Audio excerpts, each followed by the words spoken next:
નમસ્કાર દોસ્તો, સ્વાગત છે તમારું વિડીયોમાં। પાટણ જિલ્લાના રાધનપુરથી એક અત્યંત ચોંકાવનારા અને શંકાસ્પદ સમાચાર સામે આવી રહ્યા છે। રાધનપુરની એક જાણીતી દુકાનમાં સંતના વેશમાં આવેલા એક યુવાનની હરકતોને પગલે ભારે ચકચાર મચી ગઈ છે। હાથમાં ભિક્ષાપાત્ર લઈને આવેલા આ શખ્સે વેપારી પાસેથી કિંમતી વસ્તુઓ પડાવી લીધી હોવાનો આક્ષેપ સાથે હોબાળો મચી ગયો છે। એક અહેવાલ મુજબ રાધનપુરમાં આવેલી અર્બુદા કાપડની દુકાનમાં ભગવા વસ્ત્રો ધારણ કરીને એક યુવાન પ્રવેશ્યો હતો।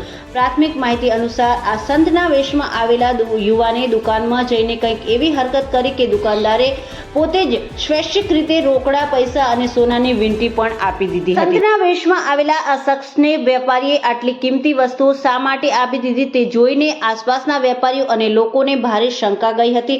આ શંકાસ્પદ ઘટનાને પગલે આસપાસના લોકો તાત્કાલિક એકઠા થઈ ગયા હતા અને હોબાળો પણ મચ્યો હતો। લોકોએ તાત્કાલિક આ અંગે રાધનપુર પોલીસને જાણ પણ કરી છે। ઘટનાની ગંભીરતાને જોતા જ રાધનપુર પોલીસ તાત્કાલિક સ્થળ પર દોડી આવી હતી અને સંતના વેશમાં આવેલા યુવાનને ઝડપી પાડ્યો હતો।